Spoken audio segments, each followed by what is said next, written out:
What's up, everybody? Welcome to episode 2 of the Learning Curve. We're going to be talking about macro strategy today. Last episode, we had a very zoomed in approach to basically assess the value, turn cycle value, and uh, evaluating specific cards and things like that. So, now what we're going to do is we're going to zoom out a little bit and take some of those pieces and how we can apply it to a broader strategy. The goal today is to give you a better understanding of when you sit down. We're not going to be going over like a whole bunch of different matchups. We're just going to try and give you a couple just nuggets, if you will, of how to approach certain situations and give you a broader understanding of the macro aspects of the game. That is the number one goal of this episode. So let's go ahead and hop in. Okay. So anybody that has played Magic the Gathering or probably a lot of other different card games know that there's a common cycle of aggressive control in mid-range. However, Flesh and Blood does not operate on that cycle.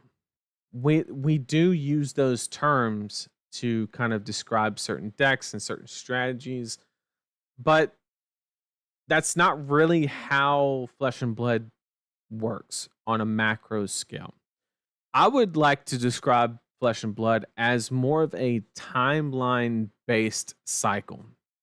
So basically two people sit down, right? So let's use the Magic example first and then kind of like branch off of that, right?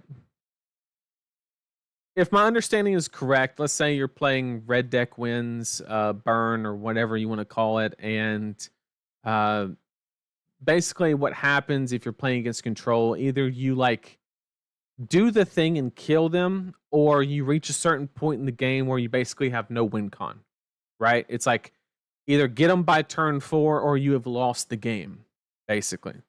Flesh and Blood doesn't work like that because it's a lot more back and forth, right? You're not trying to execute one exact strategy and then you have a consistent fail point. There is failure points in the game of Flesh and Blood for certain strategies, but for the most part, basically, I like to compare it to a game of tug of war. Basically, two people sit down and they have a desired length of play, if you will. And wherever the game ends, closer to that person's desired length of game is typically considered the winner. Now, I've kind of described a couple different categories, if you will. Obviously, we still have aggressive, where they really want to end the game in 1 to 4 turns. Obviously, a great example of that is Ninja. And then we have next. I don't want to use the word like mid range or anything like that, but like opportunistic is the best way that I can kind of describe it, where it's aggressive slanted, right? Like we don't want to sit around all day, but at the same time, our deck is built in a way to where we have really high outputs with certain cards, and we don't mind blocking a little bit to help get to those cards. In this category, I like to think of Brute, Runeblade, things along that nature. And then we have the value decks that kind of really like to extend the game out a lot. Best example of this would be like Dual Wielding Warrior is a great example of this. And they just Guardian is another phenomenal example, and they just extract a lot of value from being able to extend the game, whether it be due to certain permanents or whatever the case may be. And then fatigue, of course, is just trying to run you out of cards. So let's keep going. So the timeline breakdown, we kind of already went over some of this, right? But the weakness to the aggressive decks is basically they can be outvalued by decks that have quote unquote big turns, and their goal is to shorten the game to decrease the access to the opponent's power cards. Basically, the idea is like kill Brute before they get Blood Rush Bellow. That's a great example of the aggressive strategy into the opportunistic strategy. Opportunistic does the opposite, right? They have the high value power cards and do not mind extending the game a little bit to increase the odds of playing them. So there are a little bit of caveats here where you have decks like Zen that just do it all, right? Like Zen would be like an aggressive, opportunistic deck where it has really good average offensive output, but can also just win a game out of nowhere. And that's just Zen, right? And then value typically has a consistent value generator. Such a good example of that is Valiant Dynamos, or a weapon like combustion chamber or induction chamber with dash, the whole pistol plan, right? Grind them out with the pistols, if you will. And then obviously fatigue is here for a long time, not a good time. So I want to also introduce the concept of the runway, right? And we kind of already touched on this a little bit, where everybody has a preferred length of play and how you actively want to be playing toward your desired runway, right? And I'm going to show an example of how you can actively make said decisions to better suit your preferred length of play. Okay? And most importantly, it's also very, very important to understand what your opponent's deck and what they are preferring, right? So you can kind of play against that or understand it better to kind of make better decisions. So this is a great example of how I gave the example before where dual wielding warrior would fall in the value category, right? We're not trying to fatigue anybody. We're not trying to race anybody. You could make the argument of opportunistic, but I don't think it really falls in that because once again, you're actively trying to extend the game with Valiant Dynamos, right? Because every single time you reset that, you get more and more and more value. So, why do we care about that? How can we extract value from the timeline theory? Is the question, right? Because knowing this does nothing if we can't actively get decision points that help us extract value from knowing this. Okay, well, this is a great example. Anybody that's ever played against a dual wielding warrior, you know the line, right? They always pitch a blue card, which is this blue blade runner, and then they swing a hatchet, and then they have a go again source to swing the other hatchet to reset the dynamo counter. And they do this off of one blue card. So they pitch the blade runner to swing hatchet, played blade runner in reaction, the red one, and then swing other hatchet for a value of 2, 3, 3, which would be 8. And then you get 1 off the dynamos, which would be a 2-card 9 exchange, which in the game of Flesh and Blood is insane, right? That's kind of the whole premise of the deck. Now, the card that I want to draw your attention to is Sharpened Steel. And this is where knowing what your deck wants to do and knowing what your opponent's deck wants to do, and how, if you look at Sharpened Steel, it's the same thing on offense as it is defense, right? Given our hand and situation, the hatchet hitting has absolutely no value because we don't have a second go again source, right? So there's no on hit that it's helping us achieve. It is literally 3 value if we play it, or 3 value if we block with it. Now, let me present you a situation. You look at your equipment piece and you see dynamos. Should you attack with Sharpened Steel, or should you block with it? I've seen so many players just see the opportunity to play that card out when it's actively hindering their desired runway or length of game. And basically, Sharpened Steel, as crazy as this sounds, can actually block for 4. Let me present a situation. Let's say you blocked with Sharpened Steel for 3, and at the end of 1 turn cycle, you survived on 2 life. That gave you 1 more turn cycle to get a counter off of dynamos and then block with dynamos 1 more time. So that theoretically got 4 value. Because if you would have played it out on offense, you would have never saw the turn to block with your boots again. So in this situation, we have to understand that we are a value-oriented deck. And if we play against a aggressive deck or an opportunistic deck, that we need to be blocking with that card, because the defensive value is more often than not going to beat out the offensive value. Now let's flip the script, because Flesh and Blood is not always, there's never a situation where you always do something with one card, unless it's Blood Rush Bella and you just play it. But what if you're playing against a fatigue deck? Would you want to block with Sharpened Steel? Of course not. You want to leverage the offense and try and beat the strategy of them fatiguing you. So we don't want to look at Sharpened Steel and say, oh, we always block with that card. That is the incorrect thought process. We look at our timeline and say that if the deck that we're playing is to the left, we want to block with the card. And if it's to the right, we want to attack with the card. And then I also throw in Blade Fury as another example. But this one gets a little more difficult, right? Because you need the context of the game to make the appropriate decision. Blade Fury has a value in this situation offensively of 4. But we just described how blocking with it could actually block for 4. So you, as the player, have to determine whether it's advantageous to use the 4 offensively or the proposed 4 on defense in that situation. Because you could, if you block with Blade Fury, you could just lose 1 value, whereas you could have guaranteed the 4.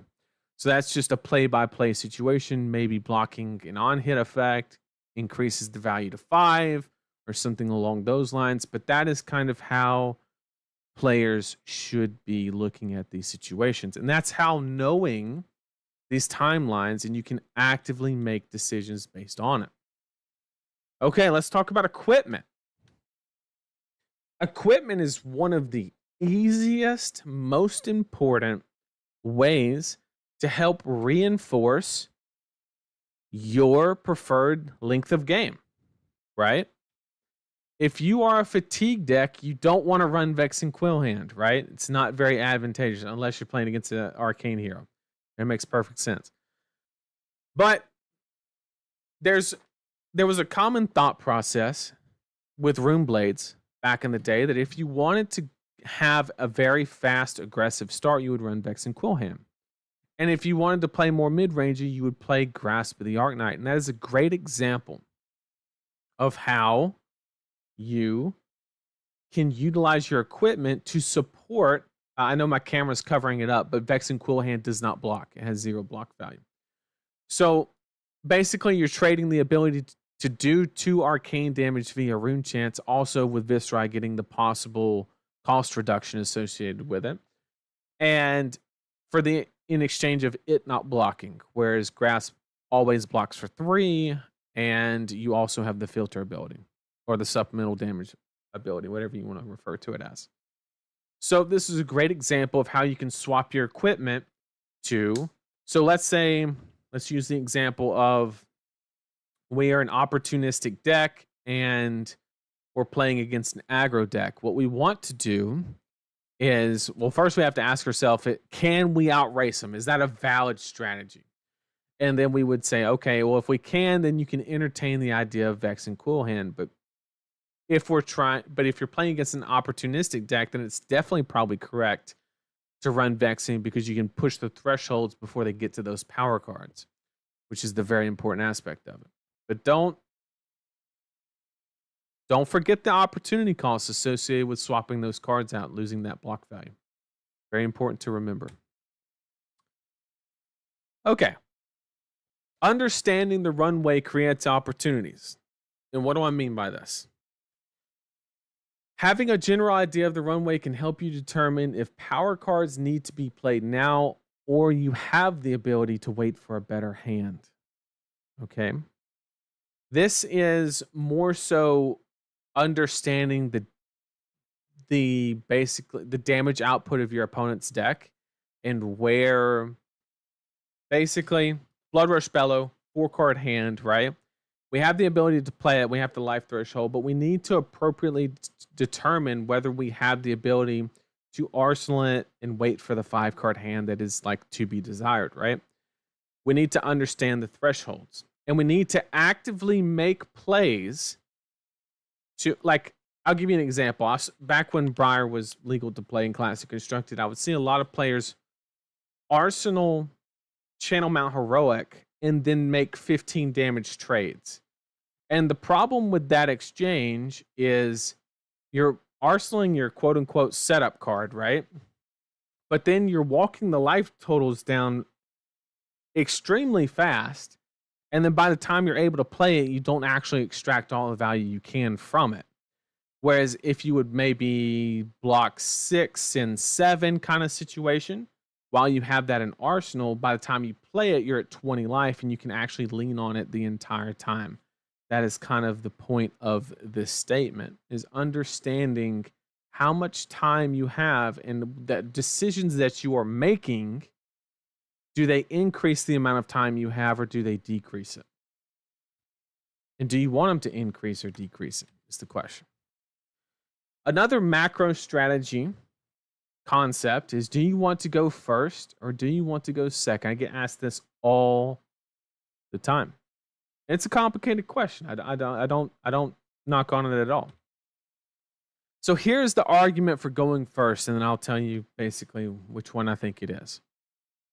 Obviously, it's very dependent on matchup, but we're just going to use a generalized statement. Some heroes can easily gain free value on turn 0. This could be in the form of Spark of Genius, Read the Runes, Pass, just playing a permanent, whatever the case may be.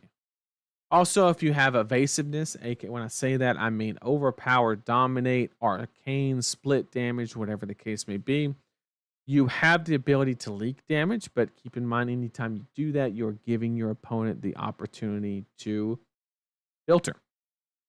And understand that, right? Also, I've seen too many people be really happy about dealing 3 damage on turn 0 and not arsenaling a card. You didn't really deal 3 damage. You just traded your arsenal on turn 0, which could be correct. It could not be correct, but it's nothing you should be excited about. If anything, it basically just means nothing happened, because now they're drawing up with 4 cards. You have 4 cards, right? They're just at 3 less life. Some inconsistent heroes have the ability to filter on turn 0, which is pretty advantageous. That was very valuable in Runeblade specifically. If you did draw the brick, you got to fix it with Grasp of the Arknight. And once again, do not forget the impact of letting your opponent filter on turn 0. It can be absolutely detrimental. The argument for going second. You start the game with 3 cards worth of tempo minus any damage taken on turn 0. Okay? Now, I know what you're thinking of, but you start with 4 cards, right? But we've just discussed that the opponent is starting with an arsenal, which means they have plus 1 card of value. And then you start with 4 cards worth of tempo minus 1 because they have an arsenal, right? Easiest way to think of that exchange is just imagine if they have a sink below an arsenal. You play your Ravenous Rabble for 4, they block with the sink. How many cards do you have in your hand? 3. How much damage have you done? 0. And they still have 4 cards. So you start with 3 cards technically worth of tempo, minus any damage you took. And believe it or not, that reason alone makes going second the default pick in most situations. So the way that I like to, when I'm looking at it on a turn or a matchup by matchup basis, I like to look at the situation and say, why do I not want to go second? I basically put myself in a situation to where like the burden of proof is on going first, right? And if I can't make a very sound, logical argument, then I'm just going to go second. It's that simple. However, there's the bottom line is extremely important. Extremely important. This is only accurate in constructed formats because of higher average power. There is a lot of validity in going first in a limited format because of, deck construction and just the average power level being down. We've been in a lot of limited formats where they can't actively take advantage of 3 cards worth of offense, or at least not a lot of offense. And in that situation, going first is actually really, really good. So the next question that I received, and once again, these were questions that were either DM'd to me or they were left on the comment section of the last video. So this is stuff that I wasn't originally going to cover, but people asked. So I'm going to cover them. I'm going to share everything that I know, hopefully a unique way to think about it, and try and provide value in that way. So if you have anything that you want to request, please throw it in the comment section, DM me, whatever the case may be, and I would love to see if I can work it into a lesson. Obviously, it's not going to just immediately pop up on the next one unless you're lucky, but maybe during a section, I can kind of work it into a subject. So should you ever run more than 60 cards? And that's a question that I also get probably more than do I go first or second, because it feels like it's a much more impactful decision, right? When you play 65 cards and you beat fatigue, you feel amazing, and you feel horrendous when you play 60 and get fatigued, right? So this decision kind of hits home a lot more than maybe first or second. But to answer that question, we have to talk about my favorite subject in Flesh and Blood, and that is fatigue, right? Because if you think about it, to answer the question, the only reason that I can think of that somebody would actively want to run more than 60 cards in a game of Flesh and Blood is to combat fatigue. It's the only reason that I can think of. So we have to break down fatigue to understand whether we need to run more than 60 or whatever the case may be. So let's do it. Let's define fatigue, what it's actively trying to do, and how to beat it, and then we can answer the question. At the end of fatigue, we can answer the question, do we run more than 60 cards? Okay, so these are kind of the pillars of fatigue that I have kind of designed: is damage stacking, the cost of setting up, recursion, understanding the final state, and then running more than 60, which is the last thing that we're going to answer once we understand everything else. Okay. This is basically, those of you who saw my fatigue lesson on a previous stream, this should look very, very familiar, and it's because I did cover it before, but I wanted to, once again, this is a new series, so I wanted to kind of reintroduce it, because I got a lot of feedback on this saying that it really helped them with fatigue in general. So the way that I like to explain damage stacking is, imagine you had a deck with 60 head jabs in it, 60 red head jabs. Obviously, that's not a valid CC deck, but we're just going to use that as this example. You have 2 choices. There's only 2 lines in the whole game, right? Other than blocking. We're just talking about offensively. You can either play 4 of them out offensively and deal 12 damage. But let's assume that your opponent just has a deck full of 3 blocks. You would never win the game, right? They would just block every head jab and the game would never end. Or it would end in whoever could swing a weapon. But what we can do is a very simple way of explaining damage stacking is we arsenal one of the head jabs and then we play 5 out on the next turn. So we're basically doing a 9 damage turn while putting it in an arsenal to do a 15 damage turn while playing it out. That is basically damage stacking for dummies, if you will. And when we're playing against fatigue, we have to understand that setting up something is not, it's not free. And what do I mean by that? While you're setting up, you need to make sure that they're paying a price to make a move. I'll give you an example. The easiest way to lose against fatigue is if you present X amount of damage on your turn because you're trying to set something up, and then they take 0 damage and play a CNC or a Spinal Crush, you're going to lose that game. You need to present situations where they're taking 3 to 4 damage to make that play.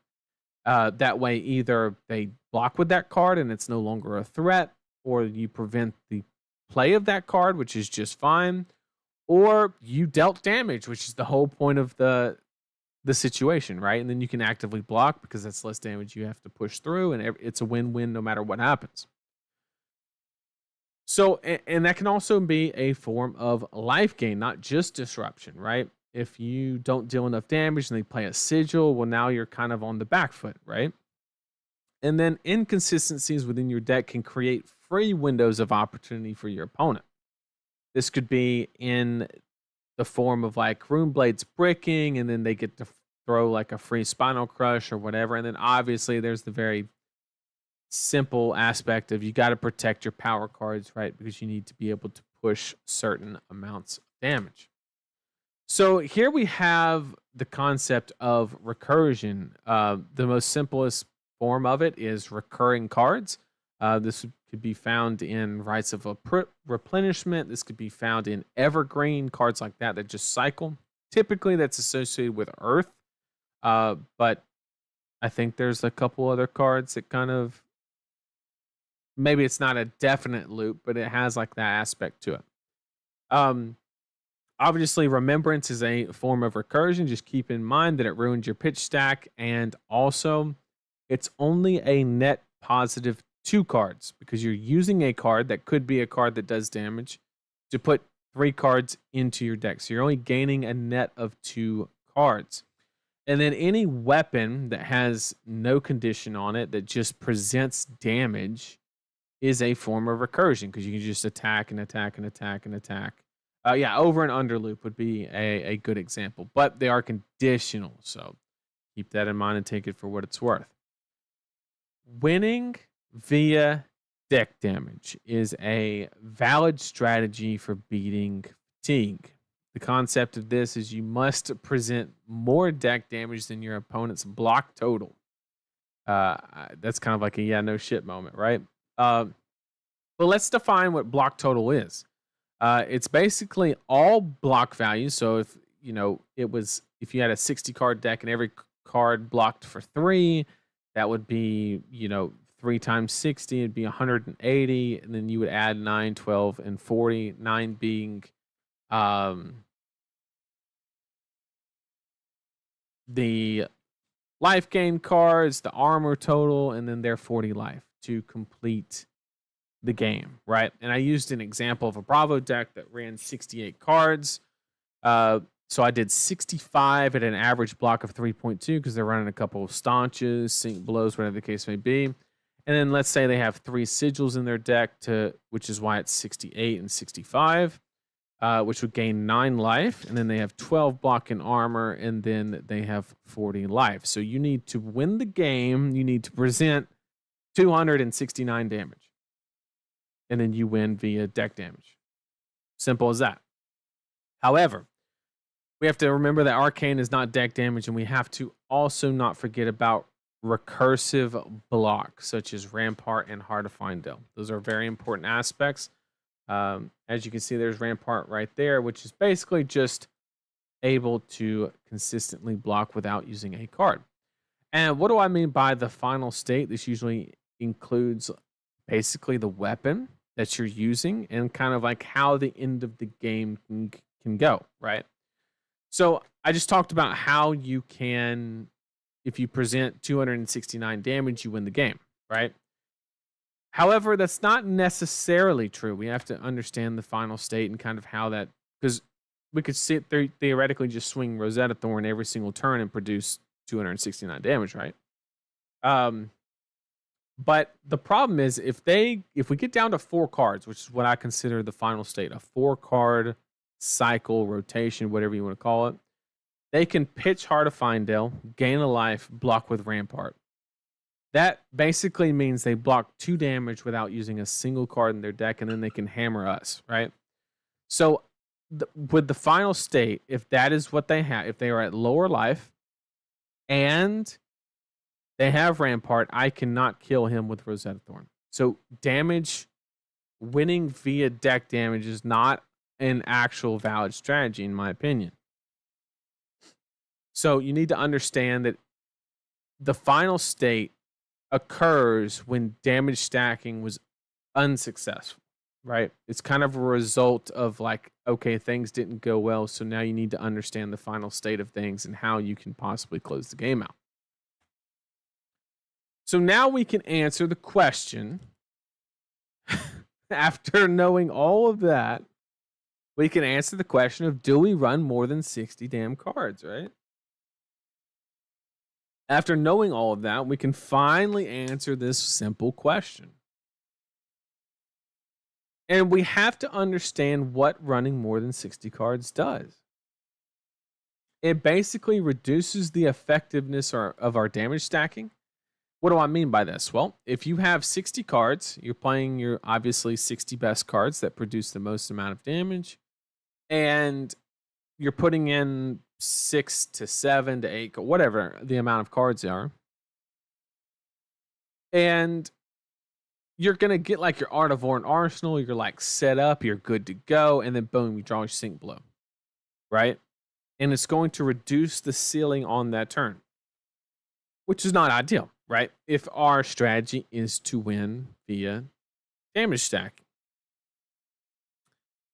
However, in some situations, it does open the win condition of fatiguing through aggression or through deck damage, as we described earlier.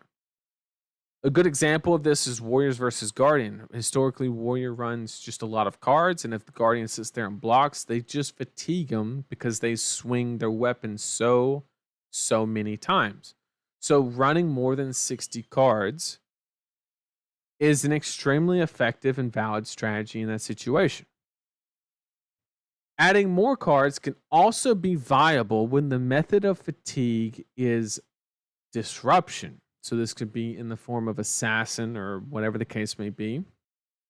What it effectively allows you to do is, if you run 6 more cards, whatever the case may be, it allows you to respect a threat a couple times during the game and just, not lose X amount of cards out of your deck that produce damage. Now, of course, it depends on what it is, what it is you're blocking with at what certain time. That's going to play a very important aspect into that. However, that is the concept, right? So, to finally answer the question with one answer is, if your way to beat fatigue with your deck and your hero is damage stacking, you run 60 cards. If you're being disrupted and you're just trying to outlast for an opportunity, I think running more than 60 is perfectly acceptable. Got to be careful with it. Don't want to run 70 and then just start hitting them with a wet noodle, because then your window never will come because you have so many clunky cards that are in there just serving no purpose, right? But running 63, 64, like perfectly fine if that is the strategy. So in one clean line, if you're damage stacking, run 60. If that's your win con. If you're trying to fatigue through aggression or outlast disruption, you can run more than 60. Okay? And that should just conclude the second episode of Learning Curve. So hopefully everybody got something out of that, right? Whether it be just how to look at certain situations, the whole timeline thing. I think the fatigue thing is something that people usually always get some form of value out of, because losing to fatigue can be very, very frustrating, especially for new players.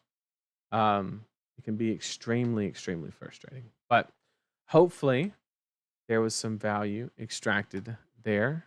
Once again, I'm all for some feedback. I would love feedback to make it even better. If you have any suggestions on what you would like to see next, I'm all ears on what we could go over after. What's up, Peter? Good to see you, man. So, yeah,